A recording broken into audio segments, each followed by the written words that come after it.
Broadcasting live. It's America's longest running talk show on computers. It's Computer America, bringing you the biggest names in technology with guest interviews, new products, and your emails. Listen live at computeramerica.com on any device around the world.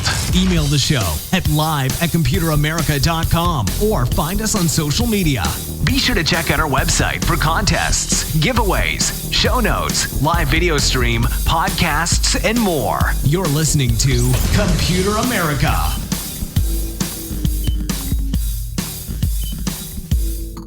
Hello and welcome everyone into the Computer America Show. We are the nation's longest running, nationally syndicated radio talk show on computers and technology. Everyone, how you doing? Welcome on to the program.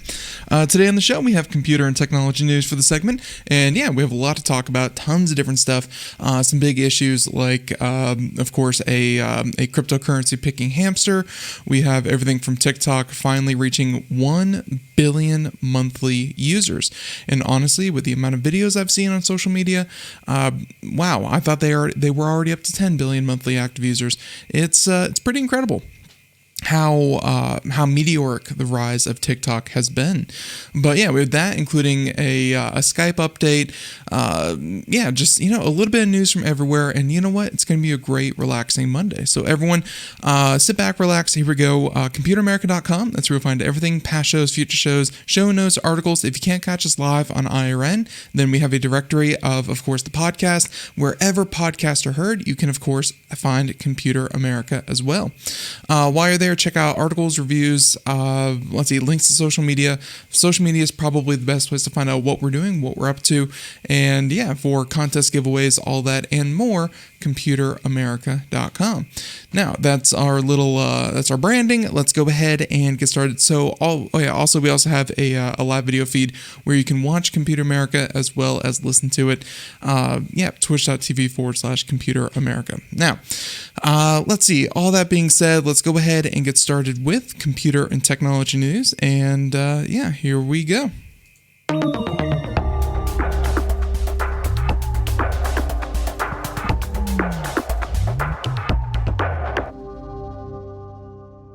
So I think that for our first story, we'll go ahead and actually get into this one. This headline really grabbed my attention because, I had seen it last week, I want to say this happened.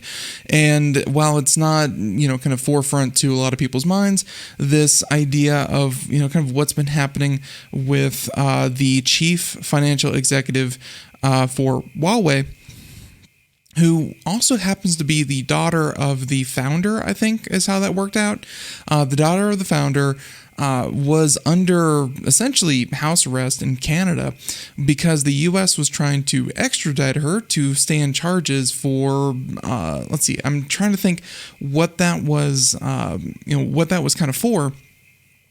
But this story really developed during the increased trade tensions between the U.S. and China, where if you remember back in like 2018, we had a different president back then, obviously, and that's when tariffs were thrown around and trade tensions were very, very high, for obvious reasons. And, well, having a place of residence and going to Canada meant that, this person was right on America's doorstep. And that led to Meng Wanzhou actually being under, that's actually the wrong view. So yeah, you can see my beautiful soundboard there. Let's see, I think that is not going to be the one. Go ahead and do that instead. Perfect. I don't know why those things get messed up, but here we are. Okay, everyone. So there you go. You can see it there on the video portion now. And they say that on Friday, Huawei's chief financial executive, Meng Wanzhou, was released from house arrest in Vancouver after reaching a breakthrough deal with the U.S. Justice Department. Chinese startups that announced major funding rounds this week include, they kind of go off. And this is a, kind of China relations roundup from TechCrunch, but we're going to kind of focus here on the CFO. Now, for a little bit of background, in 2018, Meng was arrested in Vancouver, Canada, on suspicions she violated U.S. trade sanctions against Iran. Over the years, her case has become an irritant in straining U.S.-China relations. Around the time that Meng took off for Shenzhen, home to Huawei and their headquarters, they mentioned that China released 2 Canadians who had been detained on spying charges. So essentially, this was a good old-fashioned trade for trade. Beijing has reportedly denied connections between the detention of the 2 Canadians and Meng's arrest, though obviously I think a lot of people can speculate probably pretty accurately why these people were released. Though a remote court appearance on Friday, Meng pleaded not guilty to charges of conspiracy to commit bank fraud, conspiracy to commit wire fraud, bank fraud, and wire fraud. However, she admitted the basic facts underpinning the charges, which multiple material misrepresentations to a senior executive of a financial institution regarding Huawei's business operations in Iran, in an effort to preserve Huawei's banking relationship with the financial institution. So essentially, Huawei was doing business with the Iranian government, and well, there's trade sanctions that the U.S. has imposed on Iran, or at least back then through the Iranian nuclear deal. This was about the same time when that whole thing fell through. It was a rather tumultuous time. Yeah, 2016 to 2020 was full of intrigue, but still, to preserve their deals that they had Huawei was essentially Huawei.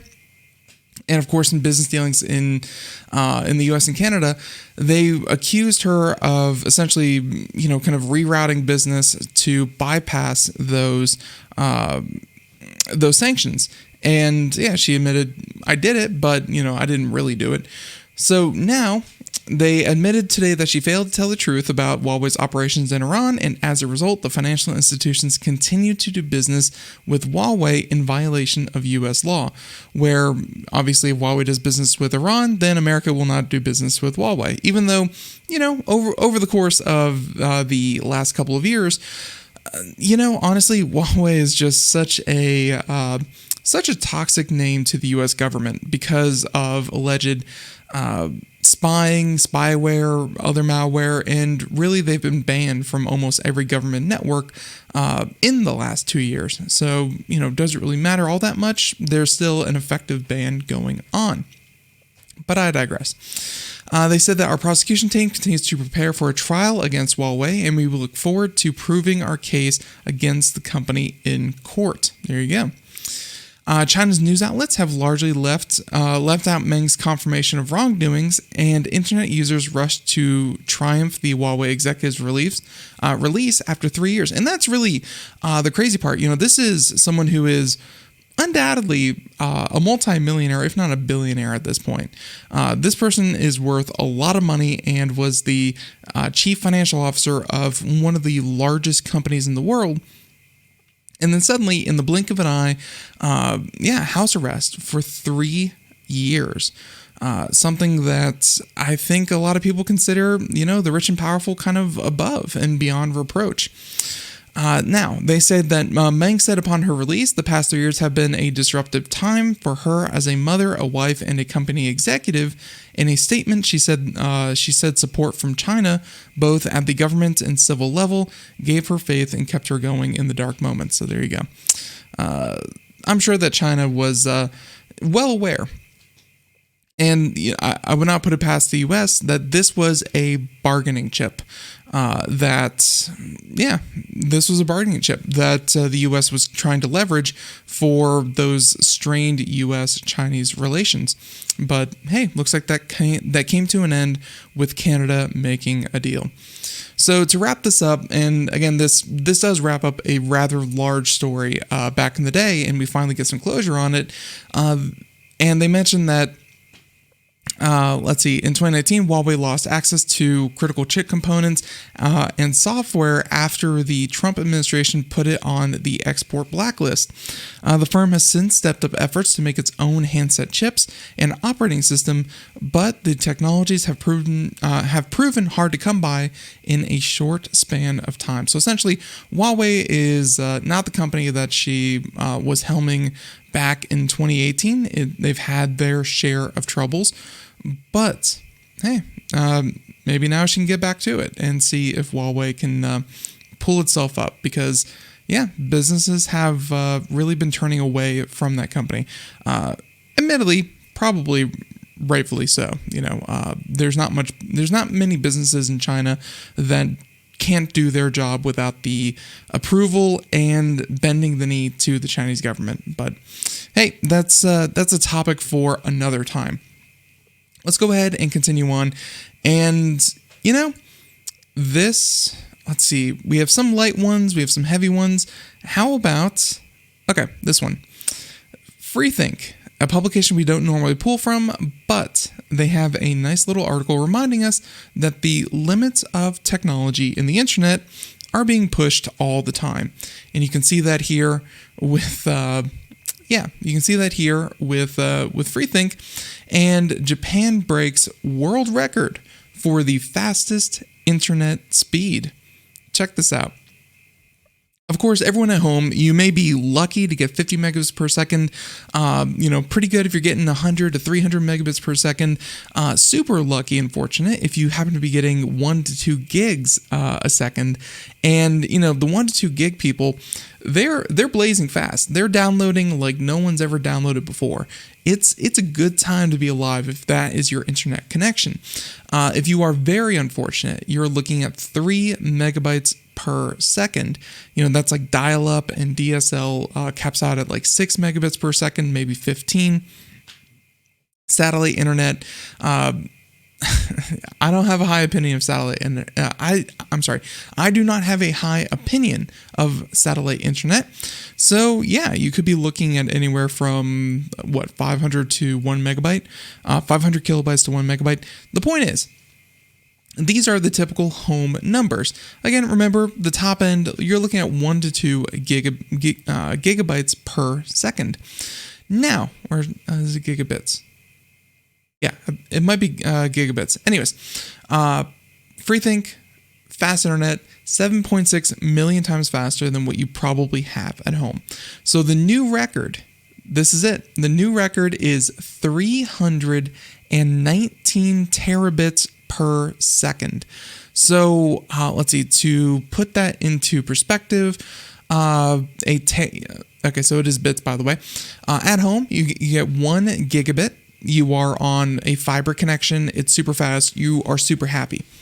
You could have, that's double the previous record and about 7.6 million times faster than the average American home at 42 megabits per second. They mentioned that the different types of internet connection transmit data over different types of hardware. And yes, fiber, this was done with fiber.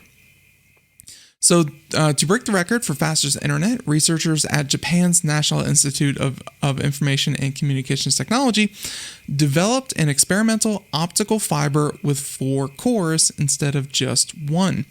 They then combined their fiber with a laser that fired pulses at different wavelengths and multiple signal amplification techniques. This enabled them to transmit data over a distance of more than 1,800 miles at 319 terabits per second. I love hearing about stories like this because this is the future. Like they're already able to take existing fiber cable and essentially they are improving the generation of the signal. They have multiple wavelengths, which we have already seen before. Because if you tried to shoot the signal with the same wavelength, then they would, of course, kind of intermingle and corrupt each other. Wouldn't be good. But by having different wavelengths, then you can transmit multiple streams of data on the same fiber network, which is great. And then by implementing this new essentially 4-core fiber cable instead of a singular fiber cable, I mean, the speed doesn't really change. It's more the density, point A to point B is still the speed of light. That's kind of the point of fiber. It travels the speed of light. But what changes is the density. And if you can have 4 streams of data instead of 1 stream of data or 2 streams of data, it looks like in this case, that's essentially what they did, where you already had the multiple wavelength signal generation kind of going on, but then to be able to have this 4 cores, and instead of just whatever it was, doubled it. Perfect. That's what you want. They mentioned that the laser and the amplifiers used to break the fastest internet speed record are not cheap, and so don't expect this anytime soon. However, there was one part of the experiment that could have an impact on your life, and they mentioned that is the optical fiber. The researchers managed to pack all 4 cores into a fiber the same diameter as the single core fiber used to deliver today's fiber optic internet. That means it might not be too difficult to integrate the technology into existing infrastructure. So obviously, they're mentioning that this is the kind of technology that would go into the next generation beyond things like 5G. This would greatly speed up pretty much everything that you have in store. So that's definitely good to see, and yeah, it's definitely good to see. Now, so fastest internet, 319 terabits per second, incredibly fast, and looking forward to how fast it can get, because it won't stay in the laboratory forever, and it has to go somewhere. So this can affect you at some point.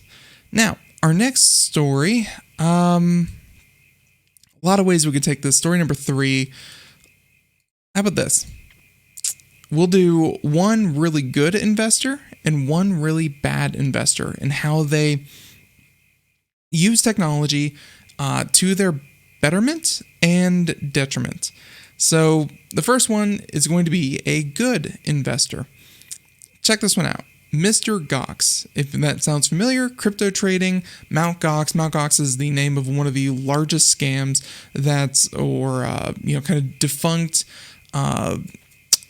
exchanges that had happened out there, with tons of money being lost, and it was a whole issue.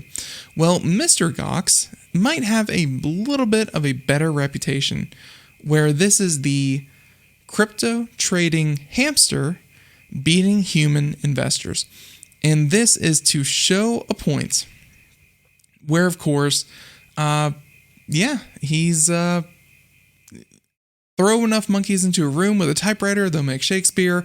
Pure random chance might actually be better than anyone trying to make an educated guess, and this really highlights that. Now, how does this happen? And they have some images here. You can definitely check them out. Like many people, Mr. Goxx is dabbling in cryptocurrency, hoping to strike it rich. He's notable for 2 reasons. First, he is making money, with his lifetime career performance at about 20%, beating many professional traders and funds. Pretty good hamster. Pretty good financial hamster. Second, he's a hamster. The business-minded rodent has a trading office attached to his regular cage. Every day, when he enters the office, a live stream starts on Twitch, and his Twitter account lets followers know Mr. Goxx has started a trading session. By running in his intention wheel, there you go, he selects which cryptocurrency he'd like to trade as the wheel spins through different options. His office floor has 2 tunnels nearby, one for buy and one for sell. If you're looking at the video portion, you can see that there. So the hamster wheel is essentially a mouse wheel of sorts for your computer that will scroll through a number of lists of different cryptocurrency. And then, depending on which tunnel he goes through, buy or sell, well, the computer will automatically do exactly that. Every time he runs through a tunnel, the electronics wired to his office complete a trade according to Mr. Goxx's desire. It's actually a pretty cute setup. Very smart. And you can see up there in the top left, everything from Litecoin, Bitcoin, let's see, what else they have there? XLM, so tons of different cryptocurrency that he can trade, and there you go. Now, the minds behind the furry financer are two men in their 30s from Germany, and they mentioned that we felt that everything keeps getting more expensive these days, and building savings is super hard to achieve with high rents to pay. It seems like most people from our generation see no other chance than throwing a lot of their savings into the crypto market without having a clue what's going on there, saying that we were joking about whether my hamster would be able to make smarter investments than we humans do. Now, Mr. Goxx is of course named after Mt. Goxx, which filed for bankruptcy and had tons of Bitcoin stolen. So, this is Mr. Goxx. You can see a portrait right there. Honestly, looking a little chinchilla-ish. Very round, very soft. Now, the first month was rough. Mr. Goxx started with about €300 and placing an order for Stellar. 1 month and 95 orders later, Goxx capital was down 7%. But as of the 27th of September, so today, the intrepid trader's career is up 19%. That beats not only the returns of the major stock markets, but also performance of investors like Warren Buffett and others. And even in the crypto market itself, Mt. Goxx has at times come out slightly ahead of Bitcoin, the biggest of the currencies. So come out slightly ahead. Okay. To be clear, Goxx Capital is not a real investment firm, and the human partners are keen to stress that every tweet, it should not be taken as investment advice. Ladies and gentlemen, if you find yourself looking at the trading history of a hamster, thinking, wow, I need to really get in on that. No one deserves to lose their money for no reason. But I feel like that would be a reason to lose your money. Yeah, right there. Now, cryptocurrencies were very controversial topics, and as with almost any topic discussed on the internet these days, the discussions become quite heated, although I'm sure that Mr. Goxx does not partake in these himself. And they mentioned that it's a light-hearted side project. So you can see some of the tweets here as well. They mentioned that so the owner is a lecturer and prototyping specialist, says he likes to spark people's interest in new technologies. The other human involved, a programmer, has been his best friend since university, and the rodent random trades are receiving a lot of interest from people both online and in real life. There you go. So they mentioned the Goxx box, and they actually show the blueprints and the rather complex setup that they have. With the camera, the intention wheel, which is essentially the scroll wheel that goes through the different options, the decision tunnels, buy and sell, some stairs, a portal to essentially let the hamster go into other parts of his enclosure, a wheel cam to highlight his, so nothing funny goes on here with this hamster, and of course a floodgate so that the owners can kind of decide when suitable trading hours are for the hamster. So there's also plans to expand, saying that they have many fun features in mind that would make the whole thing much more fun to watch and would mean even more space for Mr. Goxx to play around in. So there you go. And yeah, I'm going to have to check this one out myself. It sounds like a very fun little project, and I definitely like the trading desk. They have little wood-burned monitors there for them. Very, very apt. But yeah, so that's a good investor, 20%, and doing better than any other hamster than I have ever seen. I can safely say that. Financially speaking, of course. So, there's that one. Now, how about a bad investor? Or, okay, two bad investors.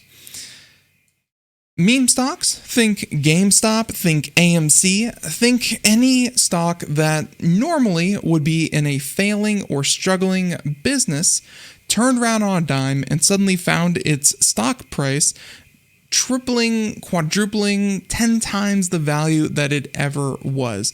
These are meme stocks. They are stocks that probably don't have the underlying value, except now that by and large retail investors have invested in them, now they are worth that much, simply because they have faith and, the faith of the public on their side.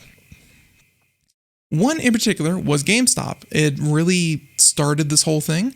A struggling / bankrupt. It was a struggling, bankrupt, property-ridden company that had a lot of assets, not a lot of revenue, and was struggling in a retail space that has not been doing too well, which is physical game stores. And then, of course, things like the pandemic hit, malls closing, of course, the rise of internet speeds and downloading your games. It's hard to imagine how GameStop is worth what it is. But, hey, it is worth what people dictate it is. Unless you get two gentlemen like this. This happened earlier in the year when trading was at its most volatile, and you get the situation where two guys allegedly manipulated the options market. Now, I'm not the biggest guru when it comes to options. Let's just say these two gentlemen between them had, what was it here in the article? They said that according to the complaint, these two gentlemen made trades involving hundreds of shares of stock and were responsible for between 60 and 89% of all put options trading of AMC, GameStop, BlackBerry, and Nokia stock on a single day in March. So this happened multiple times, but some days were worse than others. This trading impacted the options market as a whole, according to the complaint, saying that in addition to substantially contributing to the volume of trading, Gu and Lee's trading prompted other traders to trade the options that were targeted. In other words, they were doing something called wash trading. We'll get into that in a second. In this contract, induced other traders to place trades in an otherwise illiquid option contract. So there are options that are so far out of the ordinary, and they did this with the put options, which means that they thought, puts mean you think the company is going to go down in value. So they had some very, very far-fetched ones.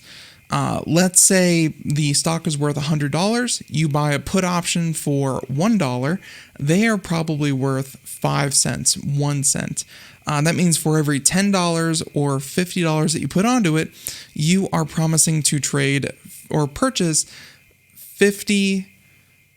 100 shares of that stock for that price, or at least you're promising to sell them at that price. You can make money if the stock price goes down far enough to meet your strike price. Now, I'm telling you all this because these gentlemen had very, very, very strange options that they were kind of offering, but they only bought each other's because no one else would be interested in these. But when they saw that the price of these options were going up 500%, 1,000%, 12,000%, whatever it may be, other people were duped into buying them. So they bought and traded them, between different brokerage accounts, between different aliases that they had created using VPNs to mask who they were. They were putting out horrible, horrible options that no one should ever take, buying them from each other back and forth over the course of a single day. And then when people and, kind of retail investors saw that kind of activity and saw the price going up, they themselves bought into that horrible option that normally no one would buy into. Now, all of this culminated into about 11,400 trades, and he gained about $680 $170,000 in liquidity rebates after commissions and fees, or he made about $1.4 million. Essentially tricking or scamming people who just didn't know better. And they mentioned that his accomplice executed about 2,300 trades with himself and saw about $51,000 in rebates. So judging by the numbers, probably about half of that was, one made about 1.4 million and the other made about $100,000. Really incredible stuff. And I don't claim to know a lot about GameStop, AMC, meme stocks in general. It's been a very fun side project to watch and see, how much of this is actual retail investment and excitement. And, I think everyone loves a David and Goliath, little guy takes on the big guy story. But how much of this is smoke and mirrors and lies and who's getting scammed? I'm sure that there is plenty of that going on as well. Always out there, be safe. Don't take my word for it, as I'm about probably, actually I know for a fact, less successful than a hamster trader. So if you take any kind of investment advice from me, don't. That's really, really bad. But still cool to see, and still interesting. Just and this is just two people that the SEC, and that's kind of where we get this information from. The Securities and Exchange Commission targeted these two individuals for their strange trading that they did during the GameStop hype. The fact that the SEC is going after rightfully so. I mean, an organization as large as the SEC should be able to walk, talk, and chew gum at the same time. Just because someone is a criminal or someone may be a bigger criminal doesn't mean that anyone should get away with it. But hey, I'm sure that this will be the first of many criminal complaints against a lot of people when it comes to the GameStop weirdness that has happened over the past couple of months. So there you go. One good trader, two bad traders, and I like Mr. Goxx a lot more than I like those other two traders. That's safe to say. Okay, how about something a little bit lighter? And I think by lighter, we're going to talk about, how about a victory? Very, very small victory, because, it wasn't a service that was out yet, but it was a service that was announced and contemplated. And here's the thing. Well, Facebook, they've done a lot of things wrong, but they can also, do something right sometimes. And looks like the right thing in this case was to not do something. I was instantly skeptical, as were a lot of people, about Facebook, and actually, not that one. Actually, funny, funny that I pulled that one up. We'll talk about that in a second here. This one. Oh, long as here we go. Perfect. Okay. Facebook suspends its plans to launch Instagram Kids app as critics circle. So for those that don't recall, Instagram, I think everyone knows what that is. That has, probably its own billion users by now. It's a very successful app owned by Facebook. Well, there's a 13-year-old age limit, and if you sign up between the ages of 13 to 17, then you are considered a child, and you have to kind of link your account with a parent account that will give certain protections. If someone that you don't know tries to contact you, they would, that would notify the parent account. If you send pictures in direct message, that would notify the parent account. There are child protection features that happen in the application meant to protect minors. Well, there would still be those protections, but for some reason, Facebook thought it was a good idea to say, 13 is great and all, but what about that juicy 5 to 12-year-old market that we need to cultivate? So there's a lot going on there with younger kids. You are not allowed to store their information. You are not allowed to share their information. You are not allowed to sell their information. There's so many consumer protections for kids on the internet. It really confuses me why they were even interested in this in the first place. The only thing I can imagine is that, well, Facebook knows that once you go social media, it's really hard to cut the cord, to say, no more social media, I'm done with it. Not many people in today's day and age actually go out of their way to stop using social media, even though it may do wonders for your mental health, but not many people do it. So in some ways, Facebook, I'm sure we're thinking, if we get them hooked young, if we get them hooked early, then these kids will never really know a day and an age where without social media, without the ability to share your every thought, post your every picture, spread your every moment. Yeah, get them hooked young, I can only imagine, is what Facebook was thinking. And critics rightfully jumped all over this, where Facebook, now they've suspended the plans to actually develop this. They mentioned that Facebook has suspended plans to launch Instagram Kids, a version of the photo sharing app for children under the age of 13, as the project gathered momentum in Washington. They mentioned that Adam Mosier, who runs the Facebook-owned app, denied the decision to pause development work on Instagram Kids was an admission that the concept was a bad idea, and added that it was still the right thing to do to build a standalone app that offers parents more control and supervision. Boy, that is some high-quality spin that you really can't get anywhere else. That's the good stuff right there. Saying that it's not a bad thing to suspend this. It's just not the right time, but it's still the right thing to do. Man, that is some delusion. So with that being said, they mentioned that the move comes after the investigation of Wall Street Journal found that Facebook's own internal research previously found that using Instagram could be detrimental to aspects of many teenagers' well-being, such as body image. Facebook has disputed the presentation that the Wall Street Journal put out. We covered that last week.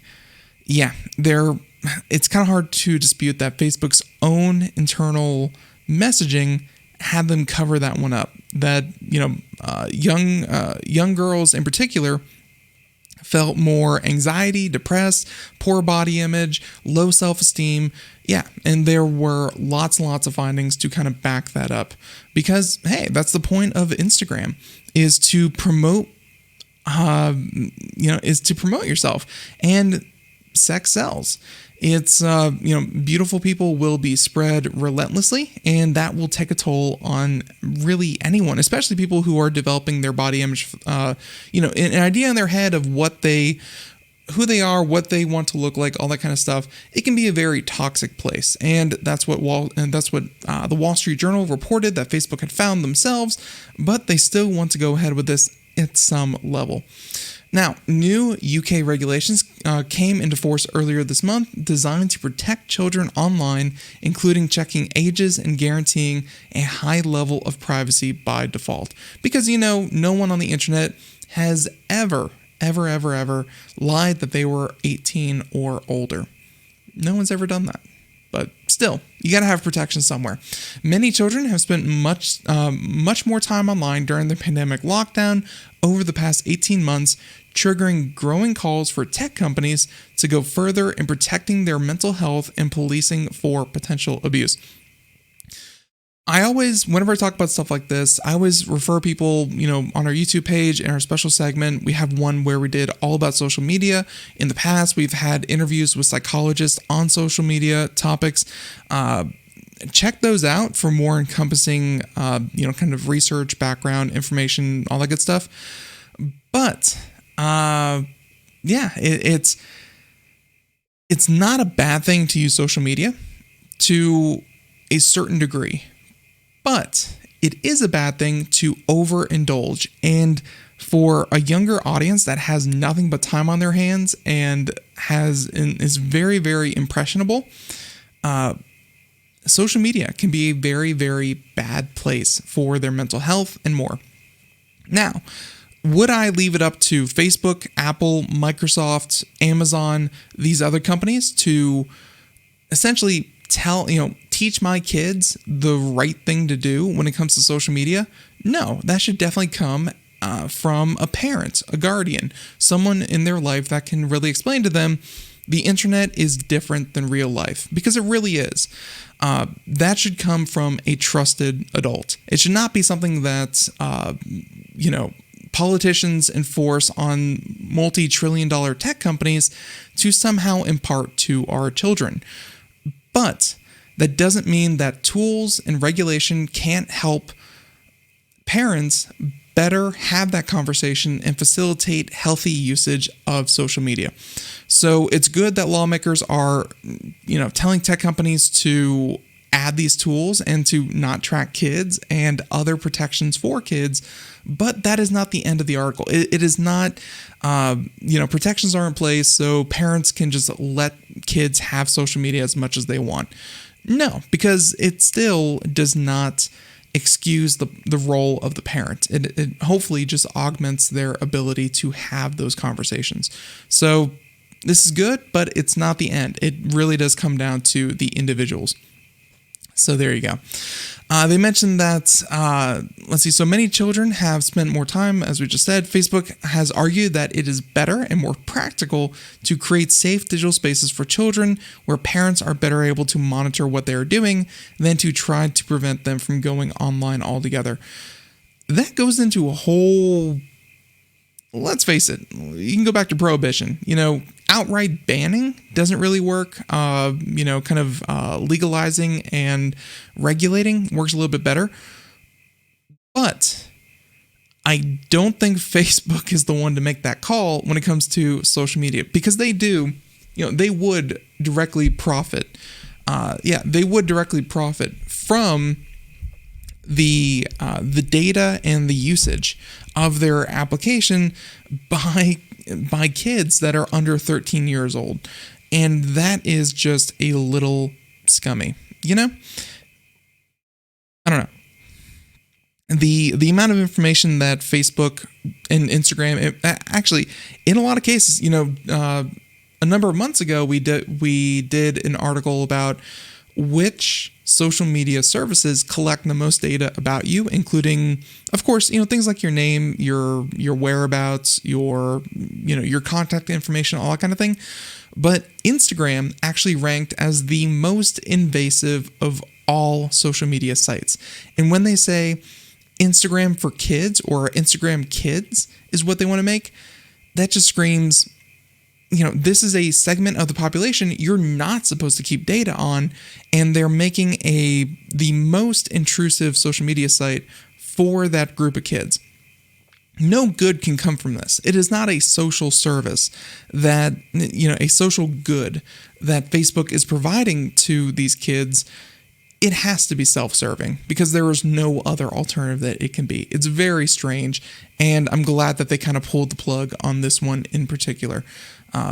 Saw that coming a mile away. If anything, this was a situation that would have helped Instagram immensely, and if the reaction wasn't as heated, I'm sure that if it came out and just a couple of people said, I think that's a bad idea, Facebook probably would have done this. They were probably testing the waters on public opinion, politicians, and just public backlash against this.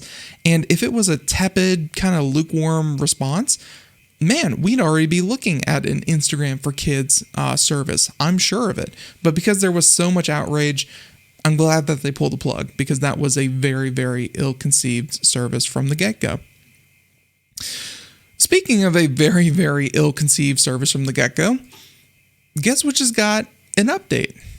You may not know this because you may not use it much anymore, but hey, maybe you will after this. Skype got a colorful new redesign.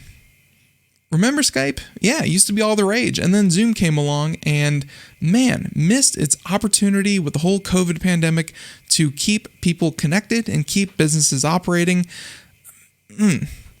Wrong time, wrong place. But still, they have a new update that looks a lot like Zoom, honestly. They mentioned that it offered a peek at what's coming later this year with a focus on speed, reliability, and design, as well as other improvements. Hopefully, one of the major improvements that Skype had made was security. That's one of the big reasons why people stopped using it, was because it was sharing IP addresses between users, which has a whole level of issues on its own. But they mentioned new layouts, themes, a complete visual overhaul. And of course, you'll be able to see yourself on the main view while you're in call. And actually, one thing I do like about this, Skype has something that so many other pieces of software don't have, and that is dual webcam support. So if you plug in two webcams, you'll be able to show both of them at the same time. And honestly, that's really cool. I actually do like that a lot. Now, they mentioned that so they have a grid view, a large gallery, and of course together mode, which makes it seem like everyone is in the same space. You can also opt only to include people who are sharing video in the grid or switch the video stream off completely. Audio-only participants can use one of the app's background replacement images while in a call, and of course, you can see that. So they're improving the the easy to uninstall button. I would say that uninstalling Skype, while probably not impossible, is probably pretty hard because it is so baked into the Windows operating system. So I'm sure that Microsoft has not given up hope that Skype is going to be the next social media playground, but they're improving it a little at a time. So Skype is also redesigning Meet Now, which allows people to join calls without signing up or installing the app. That is a feature of Zoom that kind of made them popular. Instead of having to sign into an account and do the whole registration process, you could just have a link and you could just pop into a meeting just like Zoom. In addition, Skype is working on performance. It claims to boost performance in key scenarios by almost a third on the desktop and by over 2,000% on Android. Ladies and gentlemen, if your app is so poor that you could find a 2,000%, a 20 times improvement of performance in your app, you didn't try too hard on your app to begin with. That is not optimized and so poor from their Android partners. But still, they mentioned that new custom notification sounds, all that good stuff, and so last but not least, a new feature called Twin Cam will let you add a video feed from a second device to your call. That can be handy if you want to show off your pet or let students see your textbooks and your face at the same time. And there you go. So, it's not just two webcams, but it's actually your webcam and your phone, for instance. Still very cool. And hey, I know Skype's not everyone's bag of tea, but hey, it's an update. It is certainly an update. Okay, where do we go from here? I think story number 1, 2, 3, 4, 7. Okay, so story number 7. How about the age-old debate of VPNs? And VPNs are really existing in a legal gray area. I'm working on a special segment that I'm hoping maybe goes out Thursday about gambling and VPNs. VPNs are perfectly legitimate legal pieces of software that are really marketed towards security, professional use, the things that are on the up and up. But by and large, their use cases are more get access to content that you are prohibited from watching, either by being in the wrong country or just being banned from it. It facilitates anonymous usage of different services. Like, just for instance, we did that story about the two investors. They were using VPNs to essentially spoof their IP addresses so that they could pose as different people and execute trades that were illegal. Crime users or people who do crime know that they should have a VPN. And not all VPNs are completely foolproof, but some of them actually do what they promise.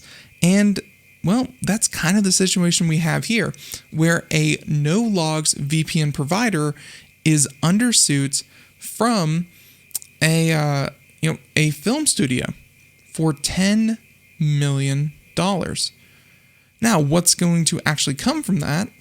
Probably not a lot, but Liquid VPN is not a small VPN provider. They are one of the big guys. So let's find out more. They mentioned that dozens of movie production companies sued Liquid VPN this year over the provider's marketing efforts that could be perceived as promoting piracy. And yes, VPNs definitely promote piracy. So, these companies, which are now seeking $10 million in damages, claim that the no-log policy of Liquid VPN is not a valid excuse, as the VPN provider actively chose to not keep logs. By the way, a no-log provider, quote-unquote, is exactly what you want from VPN. Because if you use a VPN to protect your identity through, for security or things like that, the moment they keep logs is the moment that you are no longer anonymous, either through their own network or, just some kind of leak. Your usage history and your routing could be compromised. Like, yeah, a properly run VPN will never have logs of its users, destination, origin, anything like that. That should not be kept. So good on Liquid VPN for not having that, but for some reason, by design, that's what's getting them in trouble. Now, and because Liquid VPN's lawyers failed to show up in court, the plaintiffs are pushing a motion for a default judgment to be granted. Oh, they missed their court date. Yeah, that's not going to be good. Now, so they mentioned that at what point does the netizens' right to privacy and being anonymous cease is the crux of the lawsuit.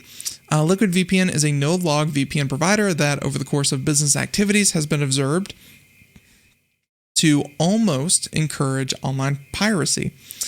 They mentioned that many internet users who rely on the logless VPNs and Tor may do so to remain untraceable for reasons ranging from safeguarding their privacy to protecting someone, to browsing the dark web, to participating in activities deemed questionable legally or ethically.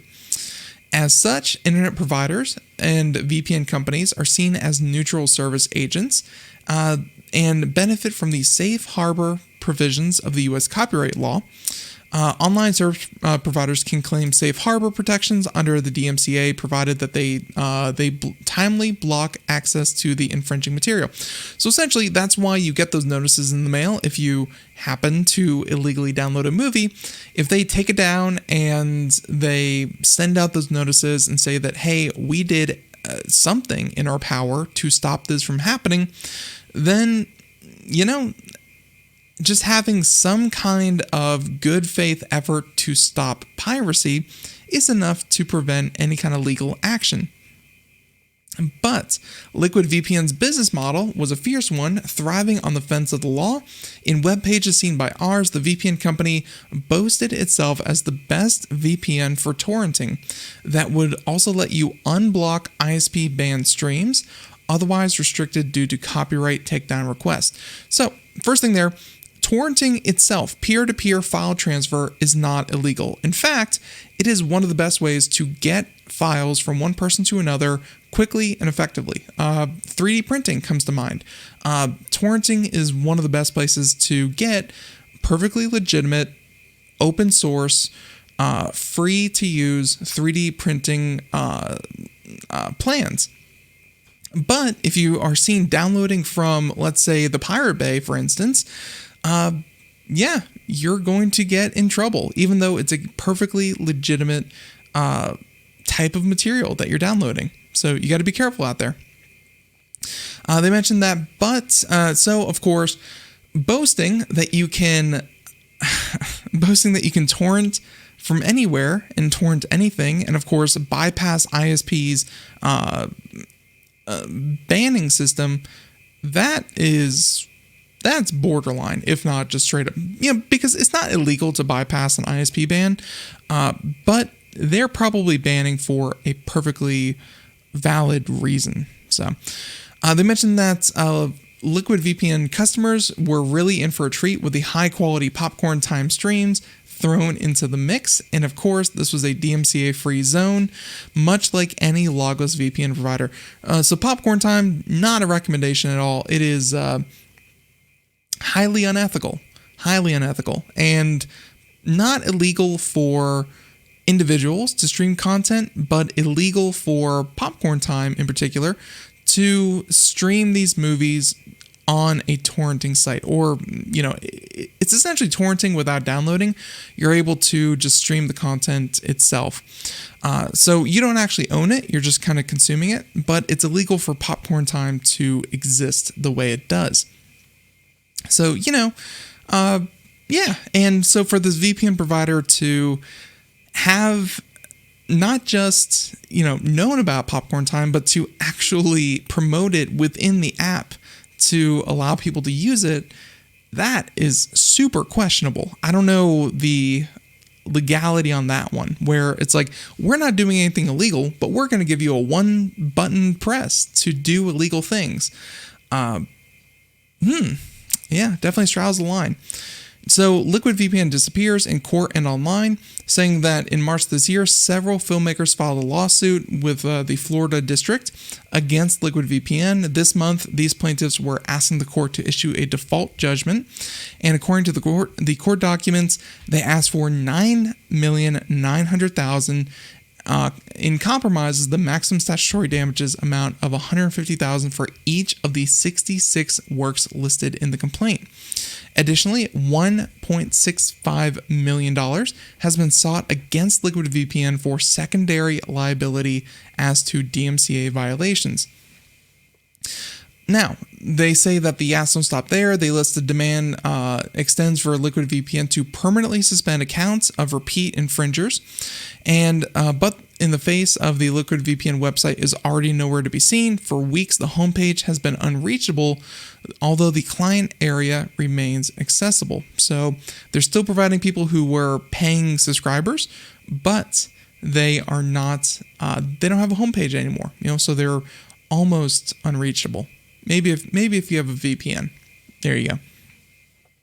So incidents like these could set interesting future precedent for a neutral provider of online services. This is once again an age-old argument, especially on the internet where you can share things almost anonymously. Should ISPs, the people who run the cables to your home and set up your modem, should those people be the exact same ones that are policing your internet connection and determining what is legal and what is not? Essentially be cops of the internet.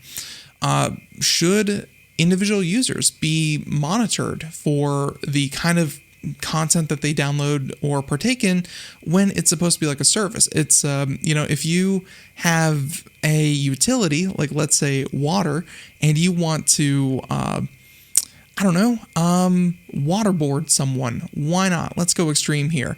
Should the water company know what you're going to do with your water before they give it to you? And should they be responsible for cutting off your water before you can waterboard someone? Obviously, that's not a very reasonable thing to talk about, but it's essentially the same thing. They're providing you a service, a utility. They are not really in charge of policing that utility, but now we're asking them to kind of do exactly that. It's not exactly feasible. And then, of course, comes down to VPNs. While they are generally harmless pieces of software, much like a shovel is a harmless tool, once you hit someone over the head with it, it becomes a deadly weapon. VPNs are harmless in themselves, but there's a lot of ways that they can be used to circumvent and navigate the internet in ways that would be considered illegal. Again, The segment that we're working on for later this week is about online gambling and how people use VPNs to gamble, where gambling online, not exactly illegal, VPNs, not illegal, mix the two together, and of course, cryptocurrencies, not illegal, mix them all in a big old pot, and suddenly it becomes somewhat questionable, and in some cases, illegal. Like people have been brought up on charges and put in prison over this. So it's a rather interesting mix of perfectly normal technologies that, when put together in just the right way, can get you into a lot of trouble. But everyone, I think that's about all the time we have. There's music playing in the background. Some of the stories we did not get to include: TikTok has 1 billion monthly users, ladies and gentlemen. That one pretty much explains itself. Solid state silicon batteries could be a thing in the near future. And Facebook is spending $50 million to responsibly build out the metaverse. Everyone, you can see that there. We'll include links to everything that we talked about here on today's show in the show notes, computeramerica.com. Until next time, have a great day. Have a good day, Fort. Have a good day, Craig. Have a good day, everyone in the chat room. Everyone, have a good one. Talk to you next time. Bye-bye.